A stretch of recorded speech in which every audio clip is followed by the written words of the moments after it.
Hi, I'm your host, Michelle Poverman, a former anxious empath turned mostly grounded psychotherapist, intuitive guide, and energy healer, and this is Into the Work. And it isn't just a podcast. It's your actual invitation to break free from old patterns, end the cycle of your self-abandonment, and finally step into the life your soul has been craving. Each episode is a spark to help you rise higher, to help you shine brighter and reclaim the truth of who you really are. The spark has already been lit. And sister, this is a journey from spark to brilliance. So together, let's go ignite a fire. Hey, I want to ask you something. I want you to notice what happens in your body when I ask you this question. So I want you to imagine that you've just written to a client of yours and you wrote a very carefully crafted email. You're asking for something and you are trying to be delicate about it. And so you're being really thoughtful. And so you craft this email, you send it out, and the reply you get is like 2 words. Or maybe it's, I'll get back to you. Just clipped. I want to ask what happens inside you when you get that email. Do you feel fine? Or does something in you immediately start scanning, like, shoot, what did I do? Are they upset with what I asked from them? Did I say something wrong? Should I follow up or should I not follow up? And so you start hemming and hawing about how to respond to this really brief response that you got. Or how about you're about to raise your prices? You've been thinking about this for a long time. You've thought about it for months. The number is right. You know that every mentor you have ever worked with has told you that this is right. This is correct. This is what you should do. And you still can't quite make yourself hit the send button. Does that feel like something you can imagine? Or a client pushes back on your process. You know, there's something that you're doing really working for them, not even rudely, but they just push back and something in you immediately floods. You go into a full people-pleasing mode, or you shut down, or perhaps you just want to avoid it. If anything like these things land with you somewhere real in your body, then this is definitely an episode for you. Because what I'm going to talk about today, it isn't just trauma in a clinical sense. We're going to really talk to you specifically about the operating system that got installed in you before you were old enough to choose it. And the way it is quietly, persistently, sometimes even methodically running your business decisions right now. And if you're a listener without a business, this is still going to land for you. Trust me. There's so much involved here that you can relate to if you have grown up in a house that has anger. So let's get into it. So I want to start by defining what I mean when I say the angry house, because that's what I named this title, the angry house, because it isn't only about rage. It isn't only about yelling or things being thrown or the really visible, obvious expressions of parental dysregulation. The angry house is any home where the emotional atmosphere was unpredictable, where you as a child could not reliably predict what mood was going to meet you when you walk through the door. And maybe it was a parent with explosive anger. Maybe it was a parent with deep, suffocating depression that could shift into irritability without warning. Maybe it was a parent who was emotionally fine most of the time, but when they weren't, the consequences were significant enough that your whole system stayed on alert just in case. Maybe nobody ever yelled. Maybe the house was quiet. But the quiet was its own kind of pressure, the kind where everyone was working very hard not to disturb something. And if you know what I mean, you know if you know, right? And if you grew up in an environment where the primary emotional task was to read the freaking room, okay, and manage the atmosphere in the environment, that is what I'm talking about. And here's what I want you to understand about that experience. You didn't just get through it.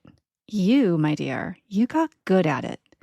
You developed skills, extraordinary skills, actually. You learned to read micro expressions before most adults can consciously detect them. You learn to anticipate needs of other people and meet them before they ever became demands. You learn to modulate your own behavior to keep the emotional temperature in the room manageable. You learn little tricks along the way of ways you can word things and how you can act like everything's fine when it's not. And you became essentially a highly trained emotional analyst by the time you were probably 7. The problem isn't those skills. Those skills are actually freaking remarkable, okay? I want you to hear that.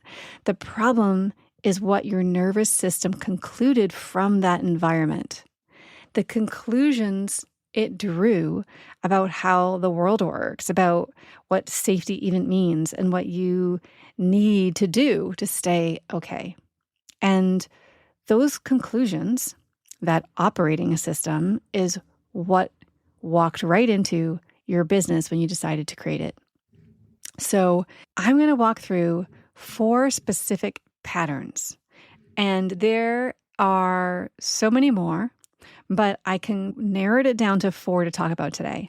And I want you to listen for yourself in these patterns. Not to diagnose yourself, not to find something that's wrong with you that you need to fix immediately, okay? That's not what we're doing here. And I'm going to keep reiterating that because this is not like about shame. It's about recognition, because recognition is where the work begins, okay? So pattern 1 is hypervigilance that looks like intuition. This is the sneaky one because in our world, in the world of empaths and spiritually attuned women, intuition is a value. It's something we trust. It is something we've worked to develop. And I'm absolutely not here to say your intuition isn't real, because it is. But I want you to ask yourself honestly, is what you're calling intuition maybe sometimes, maybe actually threat scanning? Honestly, like hypervigilance and intuition, they look identical from the outside. Like they look the same. We think they are the same. Both involve picking up on subtle signals. Both involve a strong felt sense. And both feel like knowing something. They both do. The difference is in the body and the emotional content. So intuition tends to arrive with a quality of quiet clarity. So even when this information it carries is hard for you to hear, even if it's like information that's hard, it still kind of lands like this just easy, quiet clarity, like, okay. Now, hypervigilance carries something with it like urgency or anxiety, with the need to act on it immediately, with an undercurrent of anxiety underneath the knowing, okay? That is the difference. Hypervigilance in business can look like obsessively monitoring the energy of a client's email, like we talked about. Maybe you reread things 4 or 5 times to check if, something is shifting emotionally for the person. You try to read into things, right? Watching your social media engagement like a hawk, not out of strategic curiosity, but because a dip in likes triggers something that feels like danger. You honestly, sister, have become an expert. Honestly, you've become an expert at reading the room. And when reading the room was a survival skill, that was awesome. The problem is that most business rooms, the rooms that you're in now, don't require that level of surveillance. And if they do, then girl, you need to get out of them, right? But the energy you're spending on constant scanning is energy that isn't going towards actually doing the work and building something the way that you need to. So let's talk about pattern 2. Pattern 2 is the idea that we believe, and I almost want to say it's not even a belief, right? It's like in your nervous system pattern, right? That conflict equals catastrophe.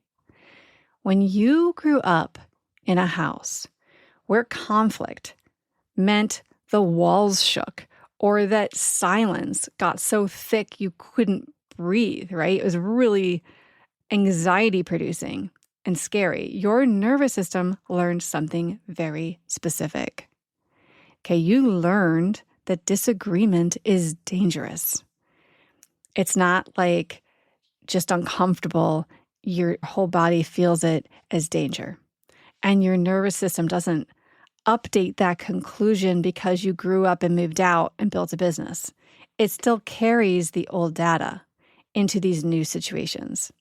So what does conflict equals catastrophe look like in your business? So it can look like not wanting to make changes, feeling really hesitant about upsetting people, basically. I mean, hesitant in your business, hesitant in your pricing, hesitant in anything you want to do that's going to change something that you might register or your body might register as upsetting somebody or starting conflict. It looks like over-explaining, over-apologizing, undercharging, all the things that we've talked about before, but all in service of keeping the emotional temperature in the room low, okay? That's the motivation. It looks like a client questioning your process and you immediately moving into like appeasement. Oh my gosh, you guys, I have done this so often in my history. My dad was many things. He was awesome. He was 100 other things, but he did have a lot of stress in his life, and it made him very anxious. Now, my father evolved beyond his father, who had a serious anger problem, who was really hard on the kids, I think even physically. And my dad evolved past him as he was supposed to. Or you always hear me talk about that we all evolve beyond the parents we've had. And my father definitely had some significant issues managing his anger, getting dysregulated, especially under times of stress. And he would work a lot. And when he worked a lot, he'd be more stressed, and then anger and blow-ups and all of that would occur. And so I became the easy one, the, appeasing one, the people pleaser in the family. And when I would face something in business, like somebody voicing a concern about something, I would be so quick to, don't even worry about it. Don't even worry about it. You know what? That makes sense for you. Let's keep this for you, right? Not because that what I had going on wasn't valid, but I would be quick to give up whatever it was that I felt that was right for me in order to appease the other person really quickly, just to keep everything neutralized, right? Because your nervous system and my nervous system at the time had already categorized whatever was happening as a threat that needed to be neutralized. So it really does look like avoiding difficult conversations for sure. Especially, you could avoid a difficult conversation with clients for weeks. You could be finding yourself drafting emails over and over again, or deleting emails and drafting again while the situation quietly gets worse. And here's what I want you to really sit with. So your nervous system does not know the difference between a tough client conversation and a parent who is about to explode. The physical signature is almost identical sometimes. The urgency, the panic to resolve it, the desire to shrink, get small, hide under the radar, the desperate calculation of what can I do to make this okay? Where am I to blame so I can make this right? Same neural pathway, same activation, same conclusion. It's like you're running a 2025 business on a threat response that was calibrated in 1991, right? Like a 1991 household, depending on your age. So pattern 3, shrinking as a survival strategy. This one is maybe the most direct line between childhood adaptation and business limitation. So when you were young, staying small was smart. Not taking up too much space, not drawing too much attention, not being too loud, not being too much of anything. These were protective strategies. And if you were invisible enough, you were safe enough. And, you might have ever heard that saying that the nail that sticks up gets hammered down. So you learned not to stick up. And in business, that pattern becomes your ceiling, sister. It becomes your ceiling. Because visibility is the business. Being seen as an authority is the business. Charging premium prices requires taking up space in the conversation. Holding your authority requires you to take up space in the conversation. Making bold claims is scary. Making bold claims requires sticking up. And every one of those things registers in your nervous system, calibrated for the angry house, as dangerous exposure. So it's not that you're not confident enough. It is not that you don't believe in your work or that you're capable of it. If you're cutting yourself down, it's probably just a way that your nervous system is trying to create safety. Even second guessing ourselves is a way that the nervous system is playing out a way to keep you small. I want you to really hear that. It's the part of you that got you through childhood. It's that the part of you that got you through childhood is still on duty. And it genuinely believes that being seen is risky. This is why you can know that you should post something. You know that you've got to get stuff out, and you still don't. It's such a shitty feeling. This is why you can know your price is right and still freaking stumble over trying to say it and say it out loud. This is why you sometimes feel that strange pull to make yourself get quieter or take up less room, right? In the moment of your biggest expansion. Like you're about to expand and you suddenly well, I just want to soften this claim. I want it to reach everybody. I want it to make everybody happy. I want to reword this. I want to add a disclaimer to what I'm saying. I want to qualify this offer until it's barely recognizable. This is not self-sabotage. It's really protection. I mean, it might seem like self-sabotage, but I just want to rename it as protection because it is protection that's no longer serving you. And now let's just talk about pattern 4. And this one is the fault-finding loop. And this is when self-blame feels like power and control. Okay, I really want you to buckle in for this one. I want you to stay with me on this one because when I name it, something in you might just go, aha. You might have that aha moment. In the angry house, one of the most painful experiences was not understanding as a child, not knowing why the mood shifted, not knowing what set it off this time, not knowing what you did or didn't do that changed the atmosphere. And living in that kind of uncertainty day after day is almost unbearable state for a child's nervous system. And honestly, children have a tendency, they don't understand how not to blame themselves. They just think in terms of themselves. They're more egocentric. They don't have that awareness of an adult thinking. So they're seeing it from their own perspective only. So your system found a way to make that bearable.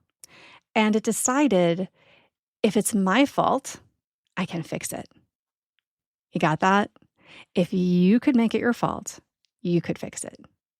Think about what that actually is. It is freaking profound. It is profoundly creative. It is like a bid for control in an environment that felt completely out of your control. So I think that's brilliant. And if the problem is me or you, then the solution is also me. So therefore, you have control. You have agency. You have a lever. You can do something with that. The alternative was that the environment was genuinely unpredictable, that the adult was the problem, or whoever the angry person is in your house, that there was nothing you could have done differently. And that's a terrifying conclusion for a child to arrive at, because it means that you're powerless. So instead, it must be me. Let me figure it out so I can fix it.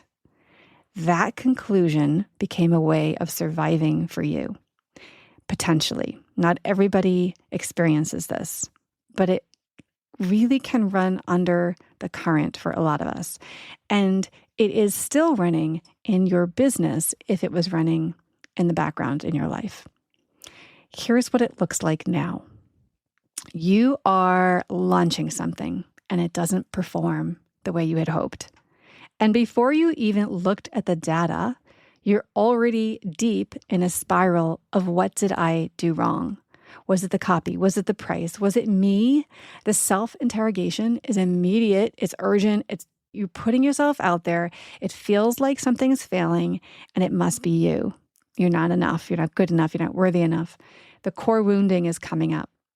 The possibility that the timing was off or that the audience needed more warming or just it was a slow month.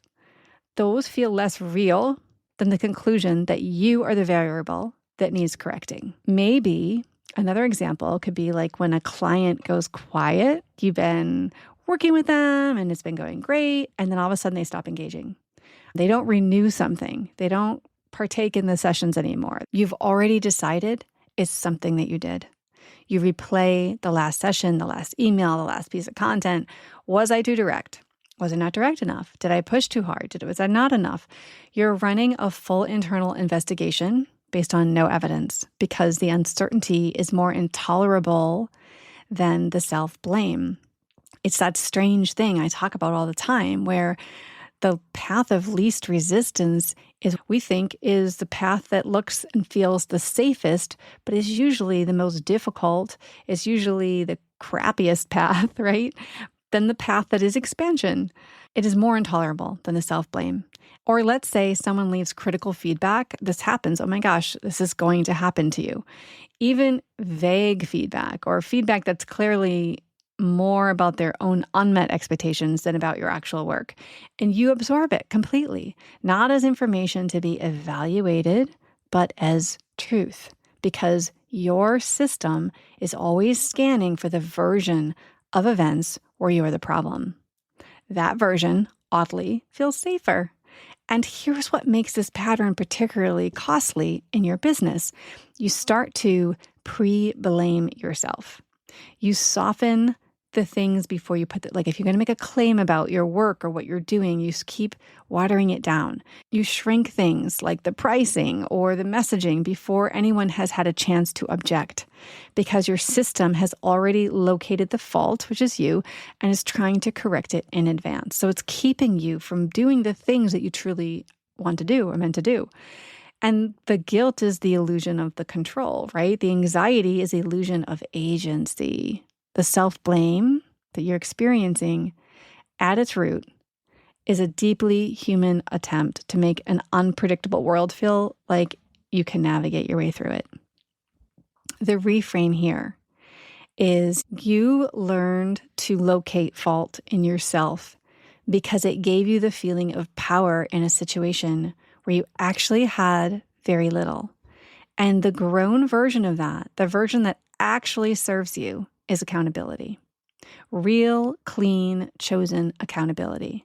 The kind that says, let me look at honestly what happened. Take what's mine and leave what isn't. That's different from the loop. The loop doesn't stop.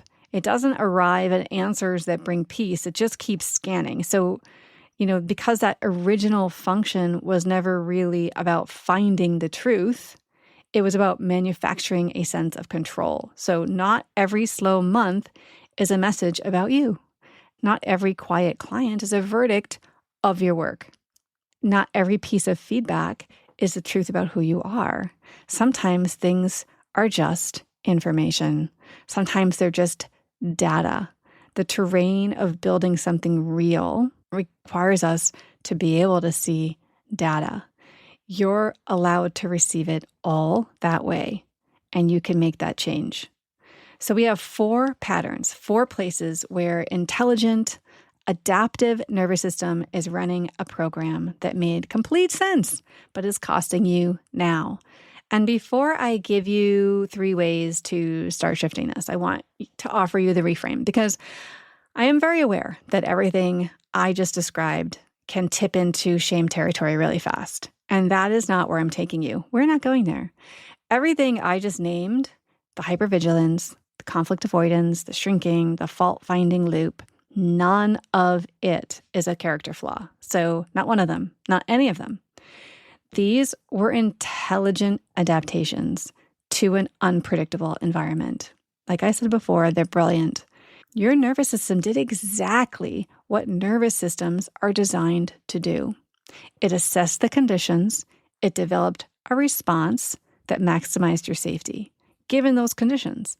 And it encoded those responses as standard operating procedure. Neurologically, from your autonomic nervous system as well, you have all that programming because that's exactly what you needed. The problem is that your nervous system is still trying to solve for a problem that just doesn't exist anymore. You are no longer in the angry house, but your business, your conversations with your clients, pricing, your visibility, all the things that can trigger us, right? Your client dynamics, the decisions you make about putting yourself out there and launching things, where it's all being run by the part of you that still thinks you're in that house. And the work, the real work, the work that actually creates the growth you, my dear, are capable of, is building a new operating system.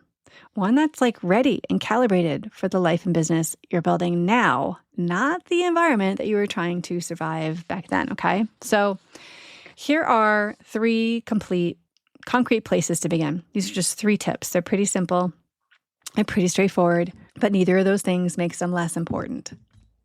1, I want you to name the trigger before you act. This is the simplest intervention and also one of the most powerful because it creates a gap. So there's like a gap where the old program starts losing its grip. And so it gives you a moment before you respond to something like a difficult email, before you make a pricing decision from a place of anxiety, before you spiral into that fault-finding loop, right? When things don't go right. I want you to pause. Before you freeze on a piece of content that you're trying to publish for 2 weeks, I want you to pause. And I want you to ask yourself, am I responding to what's actually happening, or am I responding to what it reminds me of in my body? And that is a differentiator right there. You can't be on autopilot anymore, friend. You just can't. Your autopilot will take you right down the highway of, freeze and doom. So we can't do that. We can't be on autopilot because we have this programming. We actually have to be driving the bus as often as possible. You really have to be in the driver's seat, and you do that by showing up in the present moment, paying attention, and saying, uh-oh, there it is again. Tip 2, renegotiating what safe actually means to you. Your nervous system learned a very specific definition of safety. I'm going to give you these words. You can find your own, but based on today's talk, they're invisible, agreeable, easy, and needed. If you're any of those things, you're doing okay, right? If I'm not asking for too much, if I'm not causing any friction, if everybody still needs me, that can be an important one, I'm safe.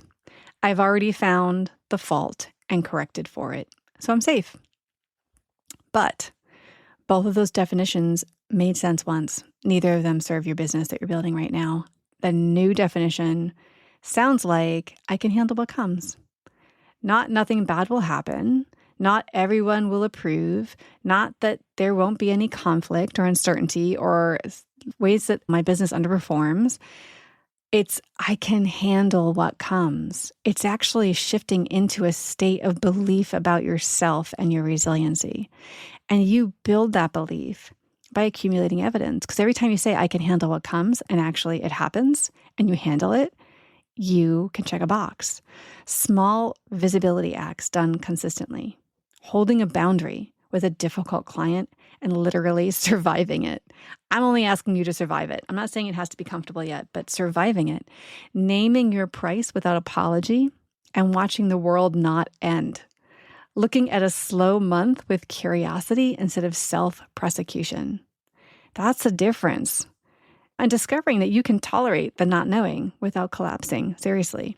This is a nervous system reprogramming. It happens in real time through real action, one small decision at a time, and it takes time. Now, tip 3, I want you to replace shame with curiosity. This is actually gold. Every time you're not on autopilot, so you're showing up and you're noticing, look at that. I feel like shrinking. Oh my gosh, look at that. I'm totally over-delivering from an anxious spiraling place. Like I'm just giving. Every time you go silent when you should speak up.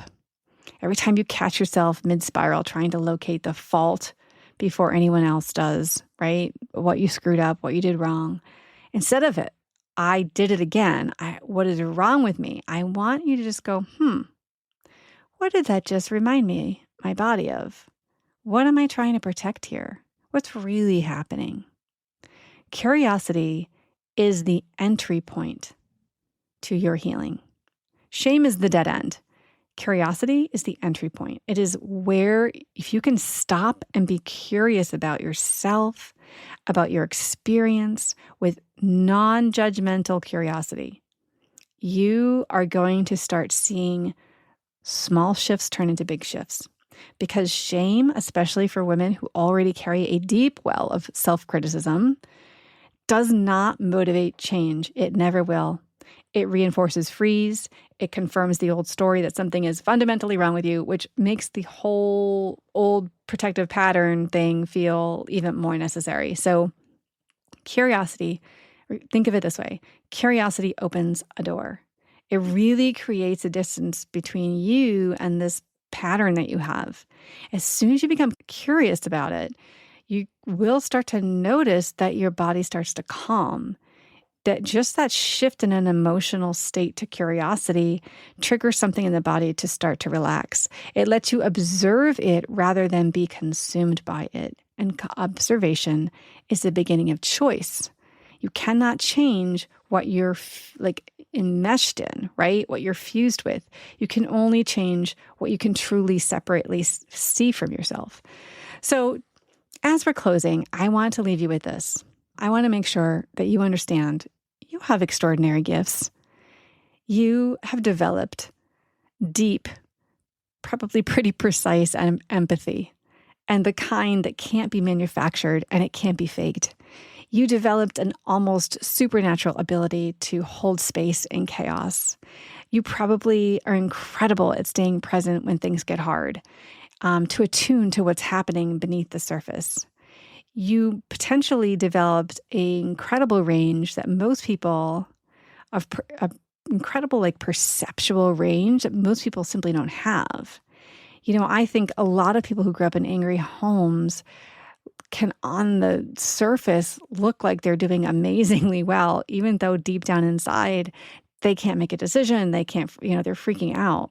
But that is such a beautiful gift, though, that you are able to show up in. And yes, you developed a finely tuned capacity for self-reflection, for accountability, and for asking hard questions. All of that is part of it, the package. And those are just sort of the awesome skills. They're gifts, and they are real. And they're part of what makes your work powerful. They're part of why the people you work with feel so met by you in a way they can't quite explain. The work isn't to dismantle what you have built or to become somebody else. The work is to put it in service of your expansion instead of your protection. There is a version of your business being run by a little girl who learned to survive.